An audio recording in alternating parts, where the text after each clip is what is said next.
Very good, very good morning నాన్న Madhavi Kamalakar, very good morning.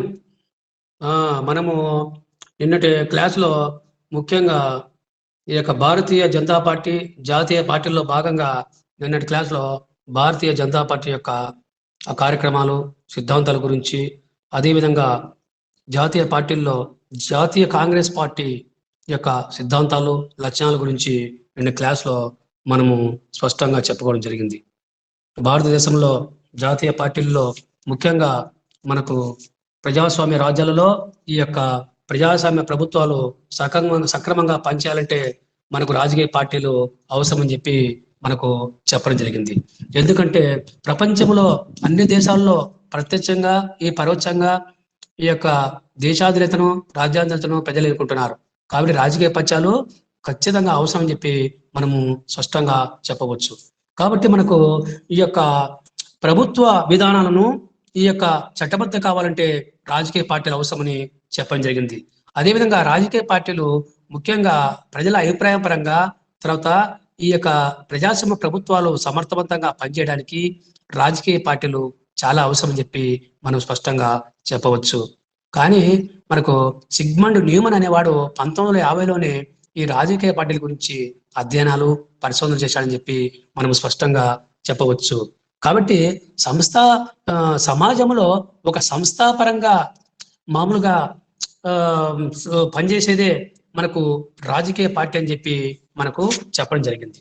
కావున మనకు ఈ యొక్క రాజకీయ పక్షాలు అనేది ఏ ప్రభుత్వంలో ఏ కేంద్ర ప్రభుత్వంలో కావచ్చు, తర్వాత అధ్యక్ష ప్రభుత్వంలో కావచ్చు, పార్లమెంట్ ప్రభుత్వంలో కావచ్చు, రాజకీయ పార్టీలు చాలా అత్యవసరం. ఎందుకంటే ప్రజల యొక్క అభిప్రాయాలను, తర్వాత ఈ యొక్క ప్రభుత్వాలు, ఈ యొక్క ప్రజల మధ్య సంబంధాలు, ఈ యొక్క ఖచ్చితంగా ప్రభుత్వానికి ప్రజల మధ్య సంబంధాలు ఉండాలంటే రాజకీయ పార్టీలు చాలా అవసరం అని చెప్పి, మన భారతదేశంలో ఉన్నది బహుళ పార్టీ వ్యవస్థ, అమెరికాలో ద్విపార్టీ వ్యవస్థ ఉందని మనం తెలుసుకున్నాం. కాబట్టి జాతీయ ప్రయోజనాలను ఈ పెంపొందించేందుకు ముఖ్యంగా లక్ష్యంతో ఉమ్మడి సూత్రాల ప్రకారము ఒక సముదాయంగా ఏర్పడేదే రాజకీయ పార్టీ అని చెప్పి మనకు చెప్పడం జరిగింది. కాబట్టి ఈ రాజకీయ పార్టీ అనేది మొట్టమొదటి పదము 1952లో మనకు మామూలు 1985లో 52వ రాజ్యాంగ సవరణలో 10వ షెడ్యూల్లో రాజకీయ పార్టీలు అనే పదాన్ని మొట్టమొదట వాడారు. ఎప్పుడు వాడారు? 1985 52 రాజ్యాంగ సవరణ 10వ షెడ్యూల్లో పార్టీ ఫిరాయింపులో సందర్భంగా రాజకీయ పార్టీల వాదని అప్పుడు వాడారు. పార్టీ ఫిరాయింపులు అనేది మన క్లాస్లో చెప్పుకున్నాం. ఈ విధంగా మనకు ఇది తర్వాత 1935 చట్టంలోని రాష్ట్ర శాసనసభల ఎన్నికల్లో ఈ యొక్క రాజకీయ పార్టీ వ్యవస్థ ప్రారంభమైందని చెప్పి మనం స్పష్టంగా చెప్పవచ్చు. కాబట్టి ఈ విధంగా రాజకీయ పార్టీల గురించి మనము నిన్న క్లాస్లో జాతీయ కాంగ్రెస్ పార్టీ యొక్క ఉద్దేశాలు తెలుసుకున్నాం. ఈరోజు మనము ముఖ్యంగా సిపిఐ పార్టీ గురించి తెలుసుకోవాలి. సిపిఐ పార్టీ సిద్ధాంతాలు, తర్వాత సిపిఐ మార్క్సిస్ట్, భారత కమ్యూనిస్ట్ పార్టీ మార్క్సిస్ట్, రెండు వాటి గురించి తెలుసుకోవాలి. ఒకటి మొట్టమొదటిది CPI communist party of India అనేది మొట్టమొదట మనం తెలుసుకోవాలి. ఆ తర్వాత CPIM communist party of India Marxist అనేది మనకు రెండోసారి తెలుసుకోవాలి. కావున ఇప్పుడు మొట్టమొదటగా మనకు సిపిఐ పార్టీ గురించి మొట్టమొదటగా మనం తెలుసుకుందాం. సిపిఐ పార్టీ, ఇక్కడ మీకు సిపిఐ పార్టీ అనేది బాగా కనపడుతుందా? సిపిఐ పార్టీ భారతదేశంలో కమ్యూనిస్ట్ పార్టీ. ఇది ప్రధాన కార్యాలయం ఎక్కడుంది? ప్రధాన కార్యాలయం న్యూఢిల్లీలో ఉంది. తర్వాత దీనికి ఆధిపత్యం ఎవరు? ప్రధాన కార్యదర్శి సురవరం సుధాకర్ రెడ్డి, సిపిఐ అధిపతి. Communist party of India chief secretary ఎవరంటే సురవరం సుధాకర్ రెడ్డి. ప్రధాన కార్యాలయం ఢిల్లీలో ఉంది. కాబట్టి ఇందులో ముఖ్య నాయకులు ఎవరు? సోమనాథ్ చటర్జీ, నంబూద్రిపాద్, సురవరం సుధాకర్ రెడ్డి, వీళ్ళంతా ఉన్నారు. ఈ పార్టీ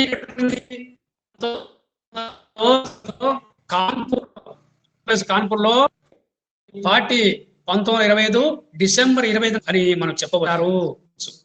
కాబట్టి యొక్క ప్రారంభ లక్ష్యాల గురించి మనము తెలుసుకుంటే, ఈ యొక్క 1920లో తాస్కెంట్ అంటే ప్రస్తుతము ఈ యొక్క రష్యా దగ్గర ఉజ్బెకిస్తాన్లో మామూలుగా ఈ పార్టీ మామూలుగా మొట్టమొదటిగా ఇది నాందని చెప్పవచ్చు. సిపిఐ ప్రారంభంలో చదువుతుంటే ఇది మిలిటెంట్ సామ్రాజ్యవాద దేశభక్తిని అంతర్జాతీయ వాదంతో తర్వాత ఈ యొక్క మోహన్ దాస్ కే గాంధీ, ఇండియన్ నేషనల్ కాంగ్రెస్, తర్వాత ఈ యొక్క అహింసాత్మక నాయకత్వంలో నేతృత్వంలో ఈ ఉద్యమం రావడం జరిగింది. ముఖ్యంగా బ్రిటిష్ వలస రాజ్యాల పరిపాలన కమ్యూనిస్టు కార్యకలాపాలపై సాధారణ ఈ యొక్క నిషేధాన్ని విధించింది. కాబట్టి పార్టీకి వ్యతిరేకంగా మామూలుగా అనేక చర్యలు తీసుకుంది. దాని నాయకులను 1929లో ఖైదు చేశారు. కావున సిపిఐ సంస్థాగతంగా బలహీనపడి పార్టీ అయ్యే వరకు రహస్యంగా పనిచేయడానికి మామూలుగా నిర్బంధించి చెప్పవచ్చు. కాబట్టి 1942లో చట్టబద్ధం చేయబడింది. తర్వాత మనకు స్వాతంత్రము రాక పూర్వమే ఏర్పడిన జాతీయ పార్టీ ఏదంటే మనకు సిపిఐ పార్టీ అని చెప్పవచ్చు, భారత కమ్యూనిస్టు పార్టీ అని చెప్పవచ్చు. కాబట్టి భారతదేశం స్వాతంత్రం పొందిన తర్వాత సిపిఐ ఊపందుకుంది. ఈ యొక్క మహిళలకు సామాజిక సమానత్వం కావాలని, పెద్దలందరికీ ఓటు హక్కు కావాలని, ప్రైవేట్ యాజమాన్యంలోని సంస్థల జాతీయము, భూ సంస్కరణలు, అట్టడుగు కులాలకు సామాజిక న్యాయము, తర్వాత హక్కు ప్రదర్శనలు, ఈ యొక్క సమ్మెల ద్వారా ఇవన్నీ నిరసన తెలపడము, ఇవన్నీ పార్టీ యొక్క ప్రజాదరణ పొందాయని చెప్పి మనం చెప్పవచ్చు. 1951లో పార్టీ ముఖ్యంగా ప్రజాస్వామ్యము ఏర్పడాలనే డిమాండ్తో ఈ జాతీయ ప్రజాస్వామ్యం అని పేరు మీద ఇది నిలిచింది చెప్పవచ్చు. కాబట్టి 1950లో ఈ యొక్క జాతీయంగా 1951, 52లో 52లో ఈ పార్టీ ఎన్నికల్లో పాల్గొనడం జరిగింది. కాబట్టి ప్రధాన ప్రతిపక్ష పార్టీ 1950లో సిపిఐ దక్షిణ రాష్ట్రంలో శాసనసభలో ఎన్నికల్లో కాంగ్రెస్ ను ఓడించింది. ఎప్పుడు 1957లో కేరళ మరియు ముఖ్యమంత్రి ఆధ్వర్యంలో ఈఎంఎస్ ఎన్నికల్లో కాంగ్రెస్ ను ఓడించింది. కాబట్టి ప్రపంచంలోనే మొట్టమొదట కమ్యూనిస్ట్ ప్రభుత్వం ఎప్పుడైతే కేరళలో ఏర్పడింది. 1957లో నమ్రూద్ పాల్ నాయకత్వంలో భారతదేశంలో మొదటి కాంగ్రెస్ తర ప్రభుత్వము కేరళలో ఏర్పడని చెప్పి మనం చెప్పవచ్చు. కాబట్టి మనము సిపిఐ యొక్క అదృష్టం గురించి చూస్తే 1960లో దాని ప్రభావం క్షీణించింది. కాబట్టి 1960లో కేరళ అసెంబ్లీ ఎన్నికల్లో ఈ పార్టీ ఓడిపోయిందని చెప్పి మనము చెప్పవచ్చు. అదేవిధంగా మనం నెక్స్ట్ తీసుకుంటే ఈ యొక్క లోక్సభ ఎన్నికలు 2004 లోక్సభ ఎన్నికల్లో జరిగాయి. ఆ తర్వాత మనకు ఈ యొక్క ఎన్నికల్లో ఓటమి చవిచూస్తుంది. ఆ తర్వాత మనకు ఈ యొక్క కమ్యూనిస్టు పార్టీ నాయకుడిగా సురవరం సుధాకర్ రెడ్డి, తర్వాత ఈ యొక్క నమ్రూద్ పాల్ ఉండడం, తర్వాత సుధాకర్ రెడ్డి, వీళ్ళంతా కూడా నాయకులుగా ఉండడం జరిగింది. తర్వాత మనకు సోమనాథ్ చటర్జీ, ఇతను కూడా మనకు ఈ పార్టీలో మామూలుగా స్పీకర్గా ఎన్నిక కావడం జరిగిందని చెప్పవచ్చు. కాబట్టి మనం దీని గురించి బ్రీఫ్గా కొన్ని విషయాలు ఇప్పుడు తెలుసుకుందాం. ఇప్పుడు ఏంటంటే మొట్టమొదట ఈ పార్టీ బ్రిటిష్ పాలనా కాలంలో ఈ పార్టీ వలస పాలనకు వ్యతిరేకంగా జాతీయ ఉద్యమంలో అనేక పోరాటాలు చేసిందని చెప్పి మనం చెప్పవచ్చు. ఎందుకంటే కమ్యూనిస్టు భావాల వ్యాప్తి, తర్వాత రైతాంగ ఉద్యమాల ప్రతిష్ఠీకరణ, వ్యవసాయ విప్లవాల ప్రోత్సాహం వంటి అనేక ఆశయాల సాధనకు కమ్యూనిస్టు పార్టీ భారతదేశంలో స్వాతంత్రం రాకపూర్వమే 1925 డిసెంబర్ 20న స్థాపించారు. ఈ పార్టీ యొక్క ఉద్దేశము ఈ యొక్క ఆంగ్లేయులకు వ్యతిరేకంగా అనేక ఉద్యమాలు చేపట్టింది. అదేవిధంగా భారతదేశంలో ఈ యొక్క తెలంగాణ ఈ యొక్క విమోచన ఉద్యమాన్ని మొట్టమొదట ఆంధ్రప్రదేశ్లో ఈ పార్టీ పోరాటం చేయడం జరిగింది. తెలంగాణ విమోచన ఉద్యమం రావడంతో భారత ప్రభుత్వము ఈ పార్టీని నిషేధించింది. ఎందుకంటే పార్లమెంటరీ ప్రజాస్వామ్య పద్ధతి ఉంది కాబట్టి భారతదేశంలో ఇలా ఉద్యమాలు చేయడం మంచిది కాని చెప్పి భారత ప్రభుత్వము ఈ పార్టీని రద్దు చేసింది. కావున ఈ పార్టీ ఆ తర్వాత 1952లో మేము పార్లమెంటరీ ప్రజాస్వామ్యం పట్ల విశ్వాసం ఉండము, కావున ఈ పార్టీపై ఉన్న నిషేధాన్ని మీరు తొలగించని చెప్తే 1952లో భారత ప్రభుత్వము ఈ పార్టీపై ఉన్న నిషేధాన్ని తొలగించింది. కాబట్టి సిపిఐ మొదటి సాధారణ ఎన్నికలు జరిగాయి. ఎప్పుడు జరిగాయి మొదటి సాధారణ ఎన్నికలు? మొట్టమొదటిగా 1952లో జరిగాయి. ఈ యొక్క ఎన్నికల్లో మొట్టమొదట 1952లో జరిగితే 20 సీట్లు మొట్టమొదట సిపిఐ పార్టీ గెలుచుని చెప్పి మనం స్పష్టంగా చెప్పవచ్చు. కాబట్టి ఈ పార్టీ 20 సీట్లు గెలుచుకొని కార్మికుల మద్దతు పొందింది, కర్షకుల మద్దతు పొందింది, మహిళల మద్దతు పొందింది, రైతు కూలీల మద్దతు పొందింది, అదేవిధంగా విద్యార్థి యువజన ఉద్యమాల మద్దతు పొందింది, అనేక ఉద్యమాలు నిర్వహించింది. కార్మికుల కోసం, తర్వాత రైతుల కోసం అనేక పోరాటాలు చేసిన పార్టీ అంటే భారత కమ్యూనిస్టు పార్టీ అని మనం స్పష్టంగా చెప్పవచ్చు. కాబట్టి 2వ లోక్సభ ఎన్నికల్లో ఈ యొక్క దిగ్విజయంగా అనేక పోరాటాలు చేసి భారత కమ్యూనిస్టు పార్టీ 29 సీట్లు గెలుచుకుందని చెప్పి మనము చెప్పవచ్చు. కాబట్టి సిపిఐ పార్టీ భారతదేశంలో మొట్టమొదటి ప్రభుత్వాన్ని, నమ్రూతిపాద్ ప్రభుత్వాన్ని నాయకత్వంలో తొలి కమ్యూనిస్టు ప్రభుత్వాన్ని ఏర్పరిచింది ఎప్పుడంటే 1957లో ఈ పార్టీ వచ్చి 1958 వరకు ఈ పార్టీ ప్రభుత్వము కొనసాగించింది. కేరళ రాష్ట్రంలో మొట్టమొదటి కమ్యూనిస్ట్ ప్రభుత్వము ఏర్పడింది ఎప్పుడంటే 1950లో ఏర్పడింది. ఎవరంటే ఈఎంఎన్ నమ్రూతిపాద్ మొట్టమొదటి ప్రభుత్వాన్ని ఏర్పరిచాడు. కాబట్టి ఈ విధంగా మనకు ఈ యొక్క కమ్యూనిస్టు పార్టీ ఏర్పడింది, అనేక ఉద్యమాలు చేసింది. ఆంగ్లేయులలో ఈ యొక్క పోరాటాల్లో రైతు ఉద్యమాల కోసం, అదేవిధంగా ఈ యొక్క వలసవాదులు భారతదేశానికి వస్తుంటే వాళ్ళ కోసం అనేక పోరాటాలు చేసిన ఈ పార్టీ అని చెప్పి చెప్పవచ్చు. అయితే మనకు విజయవాడలో 1964లో పార్టీ యొక్క ఈ యొక్క కార్యకర్తల మధ్య, పార్టీ ఆధిపత్యం మధ్య, నాయకుల మధ్య వ్యతిరేకత భావాలు వచ్చాయి. సీనియర్ నాయకుల మధ్య అభిప్రాయ భేదాలు వచ్చాయి. అభిప్రాయ భేదాలు వచ్చినప్పుడు మనకు పార్టీలో ముఖ్యంగా భారత కమ్యూనిస్టు పార్టీ సిపిఐగా ఉంటే, రెండవది భారత కమ్యూనిస్టు అంటే సిపిఐఎంగా విడిపోవడం జరిగింది. అంటే చీలిపోయింది. చైనా దేశంతో స్నేహం వలన, సోవియట్ రష్యాతో సంబంధాల వలన, నెహ్రూ ప్రభుత్వం పట్ల అనుసరించిన వైఖరి వలన, ఇవన్నీ కూడా కొంతమంది నెహ్రూ ప్రభుత్వం యొక్క భావాలను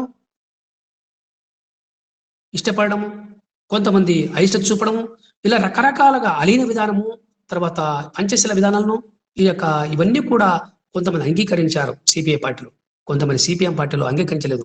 ఇలా రకరకాలుగా భావాలతో పార్టీ 1964 విజయవాడలో జరిగిన సమావేశంలో ఈ పార్టీ చీలిపోవడం జరిగింది. ఎందుకంటే చైనా దేశంతో చెలిమిడము, సోవియట్ రష్యాతో సంబంధం ఉండడము, ఇవన్నీ కూడా నాయకుల మధ్య ఏకాభిప్రాయం లేకపోవడం వల్ల ఈ పార్టీ చీలిక ఏర్పడింది. కాబట్టి ప్రస్తుతము భారత కమ్యూనిస్ట్ పార్టీ కల్పిస్తున్న పార్టీ మాతృ సంస్థ చెందింది సిపిఐ అని మనొచ్చు. భారత కమ్యూనిస్ట్ పార్టీ ఆఫ్ ఇండియా మొట్టమొదట 1925లో ఏర్పడిన పార్టీ, అంటే స్వాతంత్రం ఏర్పడిన పూర్వమే పార్టీ. తర్వాత 1964లో సిపిఐ పార్టీ చీలిపోవడం జరిగింది. చీలిపోయి నాయకుల మధ్య ఏ ప్రాబ్లం లేక సిపిఐఎం అంటే మార్కిస్టుగా పార్టీగా ఏర్పడింది. కాబట్టి ఒక పార్టీ సిపిఐగా ఉంది, రెండోది CPIM communist party of India మార్కిస్టుగా విడిపోయింది అని మనం తెలుసుకోవచ్చు. కాబట్టి ఈ పార్టీ దాదాపుగా సిపిఐ పార్టీ ఇందిరాగాంధీ యొక్క ప్రభుత్వ విధానాలను సమర్థించింది. ఇందిరాగాంధీ 1975లో నేషనల్ ఎమర్జెన్సీ విధిస్తే, జాతీయ అత్యవసర పరిస్థితి విధిస్తే ఆ యొక్క అత్యవసర పరిస్థితిని మామూలుగా అభిప్రాయాలను సమర్థించి చెప్పి మనం చెప్పవచ్చు. ఇందిరాగాంధీ నాయకత్వంలో కాంగ్రెస్ ప్రభుత్వాన్ని అనేక సార్లు సమర్థించి వచ్చిన పార్టీ ఏదంటే సిపిఐ పార్టీ అని మనం చెప్పవచ్చు. ఎందుకంటే ఇందిరాగాంధీ నాయకత్వంలోని యొక్క సిద్ధాంతాలను, విధానాలను సమర్థించిన పార్టీ కమ్యూనిస్టు పార్టీ అని మనం స్పష్టంగా చెప్పవచ్చు. ఎందుకంటే అత్యవసర పరిస్థితిని సమర్థించింది. మళ్ళీ 1989లో 91లో కేంద్రంలో ఏర్పడిన నేషనల్ ఫ్రంట్ ప్రభుత్వానికి సిపిఐ పార్టీ వెలుపల నుంచి మద్దతు ఇచ్చింది, మద్దతు ఇవ్వడం జరిగింది. ఇలా అనేక ప్రభుత్వాలకు మద్దతు ఇచ్చని చెప్పి మనం స్పష్టంగా చెప్పవచ్చు. అట్లాగే 1996, 98లో చూస్తే యునైటెడ్ ఫ్రంట్ ఆధ్వర్యంలోని కేంద్ర ప్రభుత్వంలో ఈ ప్రభుత్వంలో భాగస్వామిగా ఉండడం జరిగింది. ఎప్పుడు 1996, 1998లోని యునైటెడ్ ఫ్రంట్ ప్రభుత్వంలో భాగస్వామిగా అయింది. ఎందుకంటే కీలక పదవులు అందులో ప్రభుత్వంలో కీలక పదవులు పొందింది అని చెప్పవచ్చు. మొట్టమొదట ఈ యొక్క ప్రభుత్వంలో కీలక పదవులు పొందింది సిపిఐ పార్టీ అని మనం చెప్పవచ్చు. ఎప్పుడంటే 1996, 98 కాలంలో సిపిఐ పార్టీ, భారత కమ్యూనిస్టు పార్టీ కీలక అగ్రనేతలు అనేక పదవులు పొందడం జరిగింది. తర్వాత 12వ లోక్సభలో పరాజయంతో కేవలం 9 సీట్లు మాత్రమే గెలిచని చెప్పవచ్చు. తర్వాత 13వ లోక్సభలో ఈ సంఖ్య చాలా తగ్గిపోయిందని చెప్పవచ్చు. కాబట్టి ఈ పార్టీకి, కమ్యూనిస్ట్ పార్టీ ఆఫ్ ఇండియాకి కేరళలో, పశ్చిమ బెంగాల్లో, బీహార్లో, ఆంధ్రప్రదేశ్లో చాలా చెప్పుకోదగ్గ పార్టీ కార్యకర్తలు ఉన్నారని చెప్పవచ్చు. కాబట్టి సిపిఐ పార్టీలో మనకు ఉన్న వారిలో గురించి మనం తెలుసుకుంటే కొద్దిగా బ్రీఫ్గా వాళ్ళ గురించి తెలుసుకోవాల్సిన అవసరం ఏర్పడింది. అందులో సిపిఐ పార్టీలో ఉన్న ముఖ్య నాయకులు ఎవరంటే వీళ్ళే: సురవరం సుధాకర్ రెడ్డి, సోమనాథ్ చటర్జీ, ఈఎంఎస్ నమూద్రిపాడ్. కాబట్టి వీళ్ళ గురించి మనము కొద్దిగా తెలుసుకోవాల్సిన అవసరం ఏర్పడింది. తర్వాత ఈ నమూద్రిపాద్ అంటున్నాం. ఈయన ఎర్నాకుళంలో జన్మించాడు. ఈయన భారత కమ్యూనిస్ట్ నాయకుడు, మరి ముఖ్యమంత్రిగా పనిచేసిన సిద్ధాంతకర్త నమూద్రిపాడ్. 1957 నుంచి 1959 వరకు, 1967 నుంచి 1969 వరకు కేరళలో ముఖ్యమంత్రిగా పనిచేసిన గొప్ప కమ్యూనిస్టు నాయకుడు. ఈయన బ్రాహ్మణ కులానికి చెందిన వ్యక్తి. తర్వాత ఈ యొక్క కుల వ్యవస్థ యొక్క అన్యాయాలను వ్యతిరేకించిన మొట్టమొదటి కమ్యూనిస్టు వాడు. గాంధీజీ ప్రారంభించిన శాసన ఉల్లంఘన ఉద్యమంలో చేరిన వాడు ఎవరంటే నమూద్రిపాడ్ అని చెప్పవచ్చు. 1932లోనే మోహన్ దాస్ కరమ్చంద్ గాంధీ, ఎంకే గాంధీ యొక్క ఉద్యమంలో చేరాడు. బ్రిటిష్ ప్రభుత్వము 1 సంవత్సరము జైలుశిక్ష కూడా విధించడం జరిగింది. తర్వాత 1934లో నమూద్రిపాడ్ కాంగ్రెస్ సోషలిస్ట్ పార్టీలో సభ్యులయ్యాడు. తర్వాత ఆయన కమ్యూనిస్ట్ పార్టీ ఆఫ్ ఇండియాలో అతను 1941లో పార్టీ కేంద్ర కమిటీకి పోలిట్ బ్యూరో సభ్యుడిగా ఎన్నిక కావడం జరిగింది.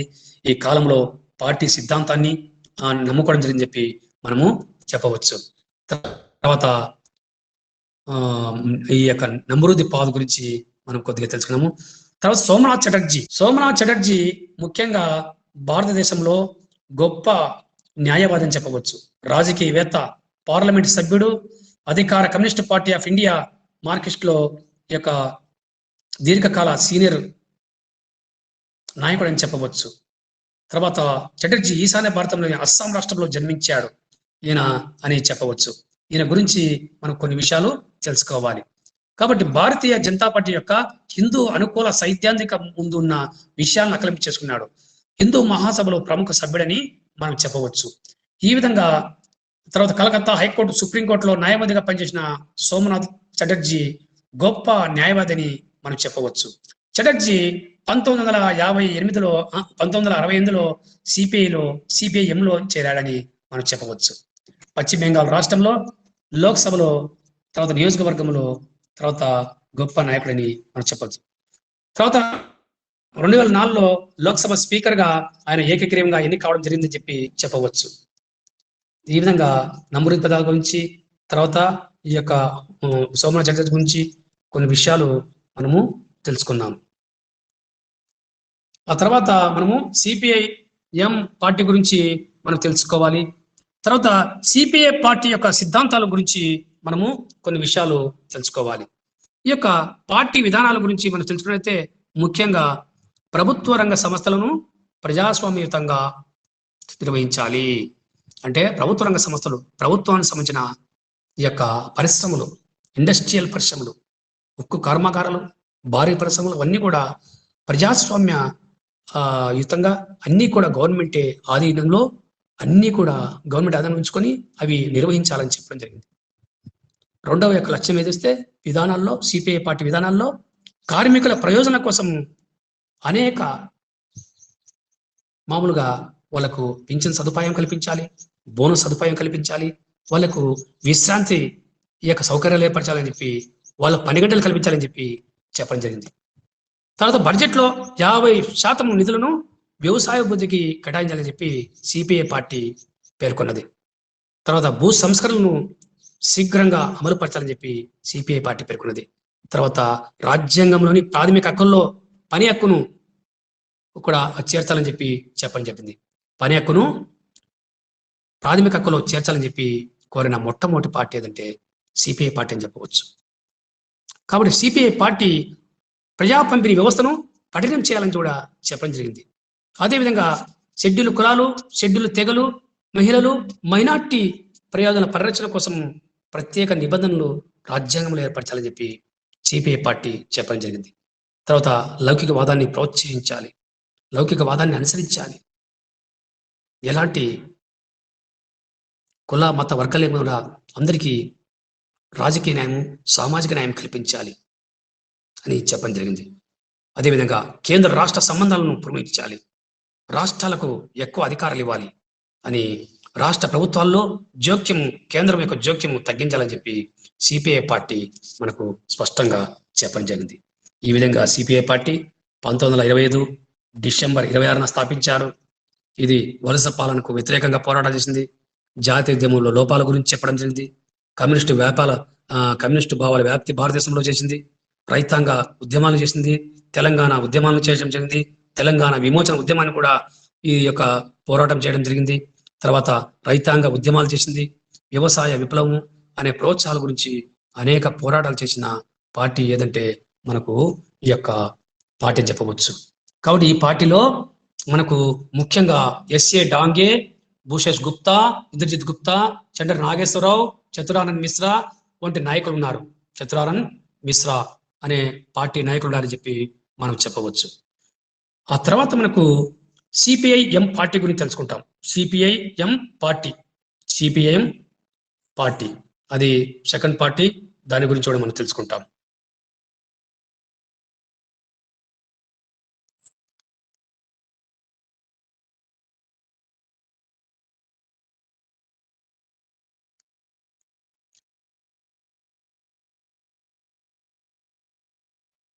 Communist party of India Marxist, communist party of India Marxist, CPIM అంటారు దీన్ని. ఇది ఎప్పుడు ఏర్పడింది? ఈ పార్టీ మామూలుగా 1964లో స్థాపితమైంది. భారత కమ్యూనిస్టు మార్క్సిస్ట్ పార్టీ 1964లో ఈ పార్టీ ఇది. ఎప్పుడంటే విజయవాడలో జరిగిన కమ్యూనిస్టు పార్టీ పోలిట్ బ్యూరో సమావేశంలో పాల్గొన్న నాయకుల మధ్య అనేక అంశాలపై అభిప్రాయ భేదాలు రావడంతో ఈ పార్టీలో అంటే సిపిఐ పార్టీలో చీలిక వచ్చి అతివాద వర్గము ఈ పార్టీ నెలకొల్పారు. అతివాద వర్గం నాయకులు. భారత కమ్యూనిస్ట్ పార్టీ మార్క్సిస్ట్ పార్టీ ఎప్పుడు ఏర్పడింది? 1964లో ఈ పార్టీ స్థాపితమైంది అని చెప్పవచ్చు. 1964 నవంబర్ 7న ఈ పార్టీ ఏర్పడింది. ఈ పార్టీ యొక్క ముఖ్యంగా సీతారాం ఏచూరి, తర్వాత పిఆర్ నటరాజన్, యలామరం కరీం, జ్యోతి బసు, తర్వాత సుజిత్ సింగ్ బర్నాలా, తర్వాత బసవపున్నయ్య, వీళ్ళంతా కూడా ఉన్నారని చెప్పి మనం చెప్పవచ్చు. తర్వాత ఈ యొక్క పార్టీ గురించి మనం కొన్ని విషయాలు తెలుసుకోవాలి. తర్వాత ఈ పార్టీ తెలంగాణ సాయుధ పోరాటం గురించి మనకు కొన్ని విషయాలు తెలిసాయి. తెలంగాణ సాయుధ పోరాటంలో కమ్యూనిస్టు ఉద్యమాల్లో ఈ యొక్క గెరిల్లా ఉద్యమంలో పాల్గొంది అని చెప్పవచ్చు. ఆ తర్వాత మనకు 1964లో సిపిఐ నేషనల్ కౌన్సిల్ సమావేశంలో పాల్గొనింది. తర్వాత మనకు ముఖ్యంగా ఇక సిపిఎం ప్రారంభ సంవత్సరాలు చూస్తే 1964, 1966 అని చెప్పవచ్చు. ఎందుకంటే బెంగాల్లో సిపిఐఎం కార్యకర్తలను అరెస్ట్ చేయడం జరిగింది. రాష్ట్ర వ్యాప్తంగా ఆందోళన జరిగాయి. తర్వాత కేరళలో కూడా 1965లో సిపిఐఎం కార్యకర్తలను సామూహికంగా అరెస్టు చేయడం జరిగింది.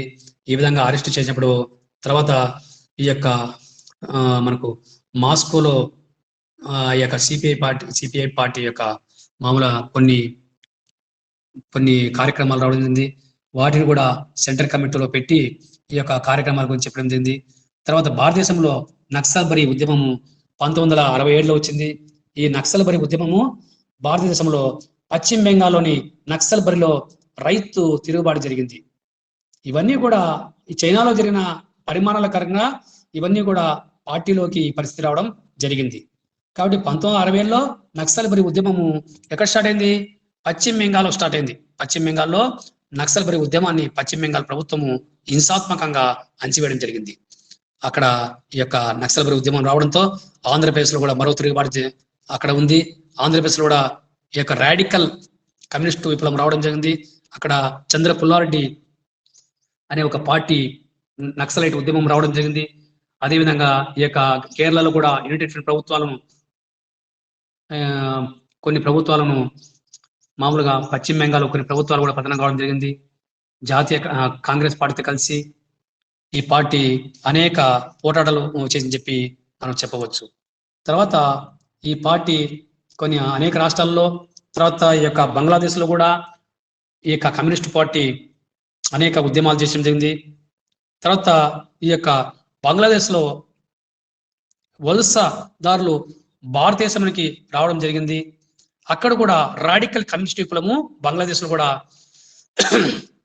రావడం జరిగింది. ఎందుకంటే వామపక్షవాదులు ఈ యొక్క బంగ్లాదేశ్లో ఆశ్రయం పొందారు కాబట్టి బంగ్లాదేశ్లో సిపిఐఎం సోదరి పార్టీగా మారింది. ఎందుకంటే లెనినిస్ట్ పార్టీ ఎక్కడ ఏర్పడింది? 1971లో బంగ్లాదేశ్లో ఈ యొక్క లెనినిస్ట్ పార్టీ ఏర్పడిందని చెప్పవచ్చు. కాబట్టి 1975లో ఇందిరాగాంధీ మామూలుగా ఎన్నికలను ఈ యొక్క స్టాప్ చేయడం జరిగింది.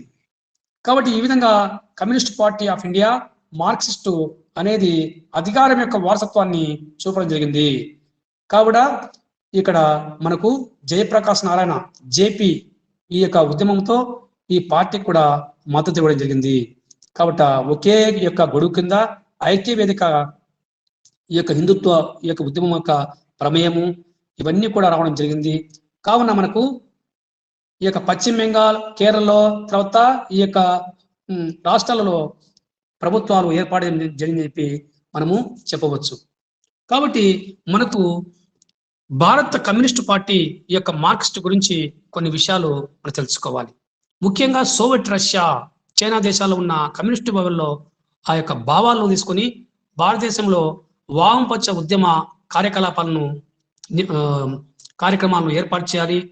భారతదేశంలో అనేక పోరాట ఉద్యమంతో నాయకుల మధ్య జరిగిన చర్చల్లో ప్రతిష్టంభన జరిగి ఏకాభిప్రాయము కుదరక కొంతమంది చైనాలోని మావో భావాలతో కొంతమంది ఈ పార్టీని ఏర్పరచారని చెప్పి చెప్పవచ్చు.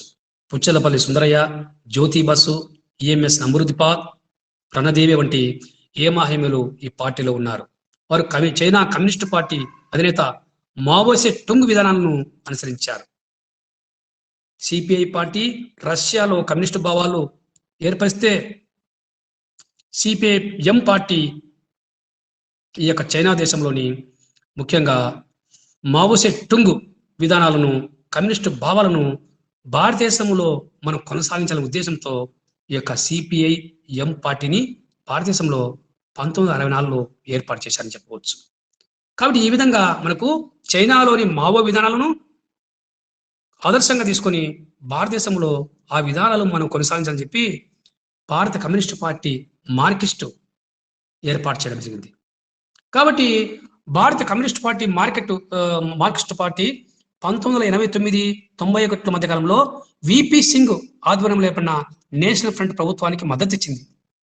అదేవిధంగా 1996-99 మధ్య కాలంలో హెచ్డి దేవగౌడ, ఐకే గుజ్రాల్ సారథ్యంలో ఏర్పడిన యునైటెడ్ ఫ్రంట్ ప్రభుత్వాలు కూడా మద్దతు ఇచ్చింది.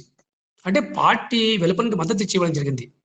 ఈ పార్టీకి బీహార్, పశ్చిమ బెంగాల్, దాదాపు పశ్చిమ బెంగాల్లో 21 శతాబ్దాలు అంటే 20 సంవత్సరాలు, 2 శతాబ్దాలు అని మనం చెప్పవచ్చు.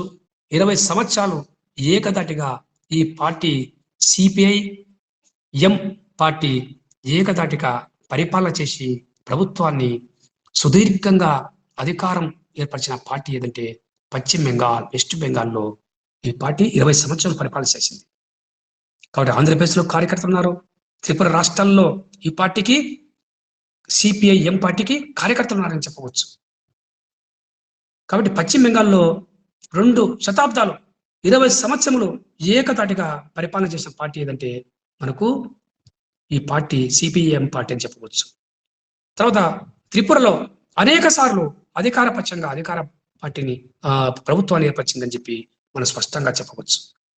కాబట్టి ఈ విధంగా సిపిఐఎం పార్టీ 1964లో విజయవాడలో ఈ యొక్క కమ్యూనిస్టు పార్టీ పొలిబిడి సమావేశంలో ఏర్పడిందని చెప్పి చెప్పవచ్చు. కాబట్టి ఈ యొక్క భారత కమ్యూనిస్ట్ పార్టీ మార్క్సిస్టు కొన్ని సిద్ధాంతాలు ఉన్నాయి, కొన్ని విధానాలు ఉన్నాయని చెప్పవచ్చు. ఆ యొక్క సిద్ధాంతాల గురించి, విధానాల గురించి మనం తెలుసుకున్నట్లయితే శాస్త్రీయ సామ్యవాదాన్ని ఏర్పాటు చేయాలా భారతదేశం అని చెప్పడం జరిగింది. తర్వాత ప్రజాస్వామ్య యొక్క విలువలను పరిరక్షించాలి. అనేక అంతర్జాతీయ ఈ యొక్క బహుళజాతి కంపెనీలు, పెద్ద వ్యాపార పరిశ్రమలు, పారిశ్రామిక యొక్క సంస్థలు అన్నీ కూడా ఏర్పాటు చేయాలని చెప్పడం జరిగింది. తర్వాత కార్మికులకు కనీస వేతనాలు ఏర్పాటు చేయాలి. కార్మికులకు బోనస్ కల్పించాలి. తర్వాత వాళ్ళకు పని గంటలు ఈ యొక్క నిర్ణయించాలి. తర్వాత ఈ యొక్క భూ సంస్కరణలు అమలు చేయాలి. తర్వాత నిత్యావసర యొక్క ధరలను నియంత్రించాలని చెప్పి ఎం పార్టీ పోరాటాలు చేసింది. తర్వాత నిరుద్యోగులకు నిరుద్యోగ వృత్తి కల్పించాలని చెప్పి కూడా సిపిఐఎం పార్టీ అనేక ఉధృతంగా పోరాటాలు చేసింది. విదేశీ యొక్క దురాక్రమణ నుంచి భారతదేశం కాపాడాలి. పాకిస్తాన్ యొక్క దుశ్చర్యను మనము అడ్డుగా ఉండాలి. కాబట్టి విదేశీ సంబంధాల్లో, అంతర్జాతీయ సంబంధాల్లో దేశ సమగ్రతను కాపాడాలని చెప్పి సిపిఐఎం పార్టీ అనేక కార్యక్రమాలు చేపట్టింది. కాబట్టి విదేశాంగ విధానంలో అలీన విధానాన్ని ఖచ్చితంగా పాటించాలని చెప్పి అగ్రరాజ్యాలను కోరడం జరిగింది. అదేవిధంగా మహిళలపై రిజర్వేషన్ కల్పించాలి. మహిళలపై అత్యాచారాలు ఏర్పాటుకు ఒక కమిటీని ఏర్పాటు చేయాలని చెప్పి సిపిఐఎం పార్టీ ఒక ప్రభుత్వానికి మామూలుగా ఒక నివేదిక ఇవ్వడం జరిగింది. సన్నకారు రైతులకు రుణాలు మాఫీ చేయాలని చెప్పి కూడా సిపిఎం పార్టీ తన విధానాల్లో పొందుపరిచింది. అనేక సిద్ధాంతాలు, అనేక కార్యక్రమాలు చేసింది. వ్యవసాయ ఉత్పత్తులు చేస్తే రైతులకు గిట్టుబాటు సౌకర్యాలు కల్పించాలని చెప్పి సిపిఐ పార్టీ ఒక నివేదిక పంపడం జరిగింది. కాబట్టి నిరక్షరాస్యత యొక్క నిర్మూలన కూడా పాటుపడాలని చెప్పి అనేక కార్యక్రమాలు, అనేక ఉద్యమాలు సిపిఐఎం పార్టీ చేసి చెప్పవచ్చు. కాబట్టి సిపిఐఎం పార్టీలో కొన్ని ముఖ్యమైన నాయకులు ఉన్నారు. వాళ్ళ గురించి మనం బ్రీఫ్గా తెలుసుకుందాం. CPIM party. కాబట్టి ఈ పార్టీలో మనకు ఉన్నవాడు సీతారాం యేచూరి ఉన్నాడు. సీతారాం యేచూరి, తర్వాత గోపాలన్, హరికిషన్ సింగ్ సుర్జిత్, తర్వాత బసవ పున్నయ్య, వీళ్ళంతా ఉన్నారు. ఆ తర్వాత వీళ్ళు గురించి మామూలుగా చాలా రాష్ట్రాల్లో ఈ పార్టీ, తమిళనాడులో ఈ పార్టీ స్టాలిన్ నాయకత్వంలో డిఎంకేకు అనుకూలంగా మామూలుగా కొంతమంది సభ్యులను మామూలు పార్టీ టికెట్లు ఇవ్వాలని చెప్పి యొక్క సంకీర్ణ ఈ పార్టీ ఉందని చెప్పి మనం చెప్పవచ్చు. తర్వాత ఈ పార్టీ యొక్క నాయకులు కొంతమంది ఉన్నారు. పి సుందరయ్య. తర్వాత ఆంధ్రప్రదేశ్లో ఈ యొక్క నక్సల్ ఉద్యమం ఏర్పరిచింది. తర్వాత సిఐటియు 1970లో ఏర్పాటైంది. సిఐటియు ఈ యొక్క తర్వాత sector of Indian trade unions, తర్వాత పశ్చిమ బెంగాల్, కేరళ, కాన్పూర్లలో కూడా ఇండియన్ ట్రేడ్ యూనియన్స్ యొక్క సంఘాలు ఉన్నాయి అని మనం చెప్పవచ్చు. తర్వాత సిఐటియు అనేది పశ్చిమ బెంగాల్లో ఒక ముఖ్యమైన ఇది అని చెప్పి సంఘం అని చెప్పవచ్చు. తర్వాత దీని గురించి మనము ఈ యొక్క త్రిపుర రాష్ట్రంలో కూడా సుదీర్ఘ కాలంగా మానిక్ సర్కార్ ప్రభుత్వము ఏర్పాటు చెందింది. భారత communist party, Marxist party Tripura రాష్ట్రంలో సుదీర్ఘ కాలంగా ఈ పార్టీ అధికారము పాల్గొని చెప్పవచ్చు. కాబట్టి పార్టీ పోలిట్ బ్యూరో సభ్యుల్లో ముఖ్యంగా హరీష్ కిషన్ సింగ్ సుర్జిత్, జ్యోతి బసు ముఖ్యమైన నాయకులు. సిపిఐఎంలో ముఖ్యమైన పార్టీలు ఎవరు? హరికిషన్ సింగ్ సుర్జిత్, జ్యోతి బసు. సీతారాం యేచూరి ప్రధాన కార్యదర్శి, ప్రకాష్ కారత్ పశ్చిమ బెంగాల్, తర్వాత కేరళ రామచంద్రన్ పిల్లై, మానిక్ త్రిపుర మాజీ ముఖ్యమంత్రి, విజయన్ కేరళ ముఖ్యమంత్రి, తర్వాత మానబోస్ పశ్చిమ బెంగాల్, బివి రాఘవులు ఆంధ్రప్రదేశ్, బృందా కారత్ పశ్చిమ బెంగాల్, బాలకృష్ణన్ కేరళ, సుజాకాంత మిశ్రా పశ్చిమ బెంగాల్, ఎంఏ బేబీ కేరళ, మహమ్మద్ సలీం పశ్చిమ బెంగాల్, సుభాష్ అలీ ఉత్తరప్రదేశ్, హన్నన్ మొల్లా పశ్చిమ బెంగాల్, జి రామకృష్ణన్ తమిళనాడు, తర్వాత టి కుమార్ సేన్ పశ్చిమ బెంగాల్, నీలోత్ పాల్ పశ్చిమ బెంగాల్. కాబట్టి ఈ విధంగా పార్టీ యొక్క పోలిట్ బ్యూరో సభ్యుల గురించి మనము తెలుసుకోవడం జరిగింది. తర్వాత ఈ యొక్క మనము ప్రధాన కార్యదర్శుల్లో చూస్తే సుందరయ్య, తర్వాత ఈ యొక్క నమూద్రిపాడ్, హరికృష్ణ సుజిత్, ప్రకాష్ కారత్, సీతారాం ఏచూరి పార్టీ ప్రధాన కార్యదర్శులుగా సుదీర్ఘ అనుభవం కలిగిన వ్యక్తులు అని చెప్పవచ్చు. సిపిఐ ఎంలో తర్వాత అనేక సంస్థలు ఉన్నాయి. Students federation of India, SFI, democratic youth federation of India, Akhila Bharata Kisan Sabha, all India agriculture, Kerala non gazette association, bank employees federation of India, Ganamukti Parishad, ఈ విధంగా అనేక ఇతర సంఘాలు కూడా ఇందులో చెప్పవచ్చు. కాబట్టి రాష్ట్రాల్లో వస్తే కేరళలో ప్రస్తుతము సిపిఎం పార్టీ రాష్ట్ర ప్రభుత్వము ఈ యొక్క పి నరయు విజయన్ కేరళ ముఖ్యమంత్రిగా ప్రస్తుతం ప్రమాణ స్వీకారం చేశాడు. కేరళలో అధికార పార్టీగా సిపిఎం ఉందని చెప్పి ప్రభుత్వాన్ని ఏర్పాటు చేసిందని చెప్పి మనం చెప్పవచ్చు. అదేవిధంగా తమిళనాడులో ఈ యొక్క ఎస్పిఏ నేతృత్వంలోని సంకీర్ణ ఎంకే స్టాలిన్ పార్టీలో సిపిఐఎం కూడా సంకీర్ణ ప్రభుత్వంలో కూటమిగా ఉందని చెప్పి మనం చెప్పవచ్చు. తర్వాత పశ్చిమ బెంగాల్లో కూడా 34 సంవత్సరాలు 1977 నుంచి 2011 వరకు సుదీర్ఘంగా అధికారంలో ఉన్నది ప్రభుత్వాన్ని ఏర్పరిచిన పార్టీ ఏదంటే సిపిఐఎం పార్టీ అని చెప్పవచ్చు. త్రిపురలో ఈ యొక్క త్రిపుర రాష్ట్రంలో 25 సుదీర్ఘంగా ప్రభుత్వంలో అధికారం చేపట్టినది అని చెప్పవచ్చు. ప్రభుత్వాన్ని ఏర్పరిచింది త్రిపుర రాష్ట్రంలో, కేరళ రాష్ట్రంలో, తర్వాత ఈ యొక్క తమిళనాడులో సంకీర్ణ కూటమిలో కూడా సిపిఐఎం పార్టీ పాలు పంచుకుందని చెప్పి మనము స్పష్టంగా చెప్పవచ్చు. ఈ విధంగా మనకు సిపిఐ పార్టీ గురించి కొన్ని విషయాలు తెలుసుకున్నాం. తర్వాత సిపిఐఎం పార్టీ కొన్ని విషయాలు ఈరోజు మనకు తెలుసుకోవడం జరిగింది. కాబట్టి సిపిఐ సిద్ధాంతాలు వేరుగా ఉన్నాయి. తర్వాత సిపిఐఎం పార్టీ సిద్ధాంతాలు మామూలుగా కొద్దిగా మాత్రమే తేడా ఉన్నాయి. వారి భావాలు, సిపిఐ యొక్క భావాలు రష్యాలో కమ్యూనిస్టు భావాల ఆధారంగా వాళ్ళు కొన్ని కార్యక్రమ సిద్ధాంతాలు ఏర్పరిచారు. సిపిఐఎం పార్టీ వారు ఈ యొక్క చైనా దేశంలో ఉన్న కమ్యూనిస్టు భావాల ఆధారంగా మావో సే టుంగ్ కమ్యూనిస్టు విధానాలను ఏర్పరచని చెప్పి వాళ్ళు కోరడం జరిగింది. ఈ విధంగా అయితే మొట్టమొదటిగా మనకు సిపిఐ పార్టీ స్వాతంత్రం రాకపూర్వమే ఏర్పడిన పురాతన పార్టీ అని చెప్పి మనం చెప్పవచ్చు. ఎందుకంటే పార్టీ యొక్క ఆంగ్లేయులకు వ్యతిరేకంగా అనేక ఉద్యమాలు చేసిన పార్టీ ఏదంటే సిపిఐ, భారత కమ్యూనిస్టు పార్టీ ఆఫ్ ఇండియా అని మనం స్పష్టంగా చెప్పవచ్చు. అనేక ఉద్యమాలు చేసింది. తర్వాత ఈ యొక్క సిపిఐఎం పార్టీలో కూడా ఈ యొక్క నక్సల్ ఉద్యమం రావడం జరిగింది. ఈ యొక్క బంగ్లాదేశ్లో లెనినిస్ట్ పార్టీ అనే ఒక సంఘం ఏర్పడింది. అక్కడ కూడా అనేక ఉద్యమాలు జరిగాయి. వలసవాదుల కోసం అనేక పోరాటాలు చేశారు. తర్వాత ఈ యొక్క భూ సంస్కరణ ప్రవేశపెట్టాలని పోరాటం చేశారు. అదేవిధంగా అందరికీ ఉద్యోగ అవకాశం కల్పించాలని, తర్వాత ఈ యొక్క నిరుద్యోగులకు నిరుద్యోగ భృతి ఇవ్వాలని చెప్పి అనేక రకాలుగా పోరాటం చేసింది.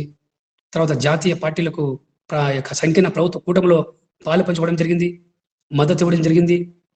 ఇప్పటికి కూడా భారతదేశంలో ఈ యొక్క కమ్యూనిస్టు పార్టీలో మామూలుగా ఒక సీనియర్ నాయకులు చాలా మంది ఉన్నారని చెప్పవచ్చు. తర్వాత రాజ్యాంగంలో ఉన్న మేధావులు ఉన్నారు. తర్వాత నైపుణ్యం గల సమర్థ నాయకులు ఉన్నారు సిపిఐ పార్టీలో, సిపిఎం పార్టీలో. కావున ఈ విధంగా అనేక రాష్ట్రాల్లో కూడా అధికారంలో ఉంది.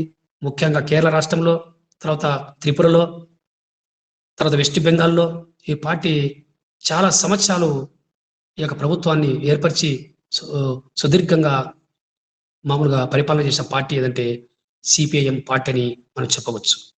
కాబట్టి ఈ విధంగా జాతీయ పార్టీలైన భారతీయ జనతా పార్టీ, తర్వాత జాతీయ కాంగ్రెస్ పార్టీ, ఆ తర్వాత మూడవది సిపిఐ పార్టీ, సిపిఐఎం పార్టీ అని మనం స్పష్టంగా చెప్పవచ్చు. కాబట్టి ఈ విధంగా జాతీయ రాజకీయ పార్టీలో సిపిఐ పార్టీ గురించి తెలుసుకున్నాం. తర్వాత సిపిఐఎం పార్టీ గురించి మనము ఈరోజు కొన్ని విషయాలు తెలుసుకోవడం జరిగింది. కావున మనకు సిపిఐ యొక్క విధానాలు, పార్టీ యొక్క విధానాలు రష్యా కమ్యూనిస్టు భావాలతో ఏర్పడితే సిపిఐఎం పార్టీ యొక్క మార్క్సిస్టు భావాలు ఈ యొక్క చైనాలో కమ్యూనిస్టు భావాలతో మావోయిస్టు టుంగు యొక్క విధానాలను భారతదేశంలో అవి కొనసాగించాలని చెప్పి చాలా మంది ఏర్పరిచారు. తర్వాత ఈ పుచ్చలపల్లి సుందరయ్య, జ్యోతి బస్సు, ఈఎంఎన్ నమూర్దిపాద్ వారి హేమహైముల పార్టీలో ఉండి పార్టీని అగ్రగణంలో నడిపారు. సుధాకర్ రెడ్డి అని ఒక సిపిఐ పార్టీలో ఉన్నాడు. ఆయన కూడా ఈ యొక్క తెలంగాణ ఉద్యమంలో పాల్గొన్నాడు. సుధాకర్ రెడ్డి అనేది మనకు ఆంధ్రప్రదేశ్లో ఒక ముఖ్యమైన సిపిఐ నాయకుడు. తర్వాత నారాయణ ఈ యొక్క సిపిఐ పార్టీలో ఉన్నాడు. తర్వాత బివి రాఘవులు సిపిఐ పార్టీలో ఉద్యమంలో కీలకంగా పాల్గొంటున్నాడు. ఈ విధంగా నక్సల్బరీ ఉద్యమానికి సపోర్ట్ చేసిన పార్టీలు ఇవంతే సిపిఐ ఎంఎల్, సిపిఐ ఎం అని చెప్పవచ్చు. నక్సల్బరీ ఉద్యమము వెస్ట్ బెంగాల్లో స్టార్ట్ అయింది. ఆ తర్వాత ప్రస్తుతము జార్ఖండ్ రాష్ట్రంలో మాకు ప్రత్యేకంగా ఒక రాజ్యం కావాలని చెప్పి, ఒక ప్రాంతం కావాలని చెప్పి గెరిల్లా పోరాటం ప్రస్తుతము సిపిఐ ఎం పార్టీకి అనుకూలంగా ఈ యొక్క నక్సల్బరీ ఉద్యమం రావడం జరిగింది. ఆంధ్రప్రదేశ్లో నక్సల్బరీ ఉద్యమం క్రమంగా తగ్గిపోవడం జరిగింది. ఈ యొక్క తెలంగాణ రాష్ట్రంలో కూడా నక్సల్బరీ ఉద్యమం బాగా తగ్గిపోయిందని చెప్పవచ్చు. ఎందుకంటే సిపిఐఎం పార్టీ యొక్క సిద్ధాంతాలతో, ఈ యొక్క భావాలతో ఈ యొక్క నక్సల్స్ ఉద్యమము ఆంధ్రప్రదేశ్లో ఇప్పటికీ కొనసాగుతూనే ఉంది. ఈ యొక్క తెలంగాణ రాష్ట్రంలో నక్సల్బరీ ఉద్యమం కొనసాగుతూ ఉంది. ఆంధ్రప్రదేశ్లో విశాఖపట్నం యొక్క జిల్లాలో ఆ ఏరియాలో నక్సల్బరీ ఉద్యమము కొనసాగుతుందని చెప్పి చెప్పవచ్చు. అదేవిధంగా ఈ యొక్క మనకు జార్ఖండ్ రాష్ట్రంలో ఈ యొక్క ఉద్యమము ప్రస్తుతం జరుగుతూ ఉంది. వెస్ట్ బెంగాల్లో కూడా జరుగుతూ ఉంది. తర్వాత ఈ యొక్క బంగ్లాదేశ్లో లెనిస్ట్ పార్టీ, తర్వాత నక్సల్ లెనిస్ట్ పార్టీ అనేది ప్రస్తుతం ఉంది. వీళ్ళంతా మాకు సపరేట్గా మాకు ఒక ప్రాంతం కావాలి, మాకు హక్కులు కావాలి అనే ఆలోచనతో ఈ యొక్క నక్సల్బరీ ఉద్యమము కోసం వాళ్ళు పోరాటం చేస్తున్నారు. భారత ప్రభుత్వం కఠినమైన నిర్ణయాలు తీసుకుంటుంది. వాళ్ళ మీద నిఘా ఉంచి ప్రత్యేకంగా ఒక సైన్యాన్ని కూడా ఏర్పరిచింది. నక్సల్బరీ ఉద్యమాన్ని పూర్తిగా రూపొందడానికి భారత ప్రభుత్వము, కేంద్ర ప్రభుత్వము కఠినమైన చర్యలు తీసుకుంటుంది. రాష్ట్ర ప్రభుత్వాలు కూడా ఈ యొక్క నక్సల్ ఉద్యమాన్ని జరుగుతాయి. ఎందుకంటే వీళ్ళు విప్లవ భావాలు, వీళ్ళ సిద్ధాంతాలు విప్లవ భావాలతో ఉన్నాయి. ఎందుకంటే కేవలం సిపిఐ పార్టీ అనుకూలం అంటారు, సిపిఐ పార్టీ ఎం అనుకూలం అంటారు. కమ్యూనిస్టు ఉద్యమాలు, కమ్యూనిస్టు భావాలతో వీళ్ళు నక్సల్స్ ఉద్యమాలు చేస్తున్నారు. ఆంధ్రప్రదేశ్లో కావచ్చు, భారతదేశంలో కావచ్చు. తర్వాత నేపాల్లో కూడా ఈ యొక్క మావో భావాలు ఉన్నాయి. ఈ యొక్క నక్సల్స్ ఉద్యమాలు జరుగుతున్నాయి. తర్వాత ఈ యొక్క చైనా, రష్యాల దేశాల్లో ఉద్యమాలు జరుగుతున్నాయి.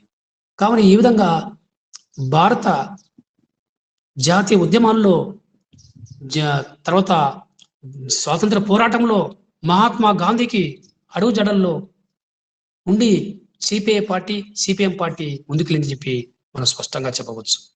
ఈ విధంగా సిపిఐ పార్టీ, సిపిఎం పార్టీ స్వాతంత్ర ఉద్యమంలో పాల్గొంది.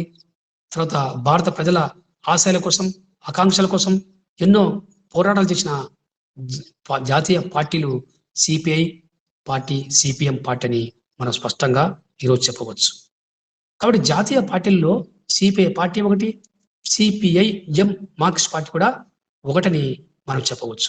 విదేశాంగ విధానంలో కూడా కఠినమైన యొక్క నిర్ణయాలు తీసుకోవడంలో ఉద్దండ నాయకులు, సిపిఐ పార్టీ నాయకులు, సిపిఎం పార్టీలు చాలా వరకు మన విదేశాంగ విధానంలో కఠినమైన యొక్క నిర్ణయాలు తీసుకోవాలని చెప్పి చైనా దేశం గురించి, పాకిస్తాన్ గురించి యొక్క అనేక కమిటీల్లో ఈ యొక్క ప్రతిపక్ష పార్టీ సభ్యులతో కలిసి అనేక కమిటీల్లో కూడా వీళ్ళు భాగస్వామ్యమై దేశాలకు, అంటే సంకీర్ణ ప్రభుత్వాలకు, భారత ప్రభుత్వంలో కొన్ని సూచనలు కూడా ఈ యొక్క సలహాలు కూడా చేసిన పార్టీ ఏదంటే జాతీయ పార్టీ అయిన సిపిఐ పార్టీ, సిపిఎం పార్టీ అని మనం స్పష్టంగా చెప్పవచ్చు.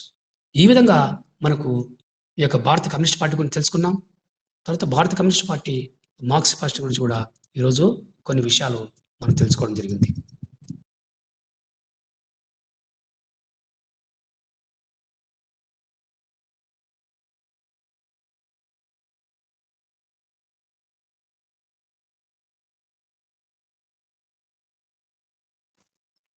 అందరికి ఫోటోస్ ఆన్ చేయండి, అందరికి ఫోటోస్ ఆన్ చేయండి please. Photos on. Kamalakar photos on చేయండి, ఫోటోస్ ఆన్ చేయండి కమలాకర్, ఫోటోస్ ఆన్ చేయండి. మాధవి ఫోటోస్ ఆన్ చేయి. అంత తగ్గిపోయి అప్పుడే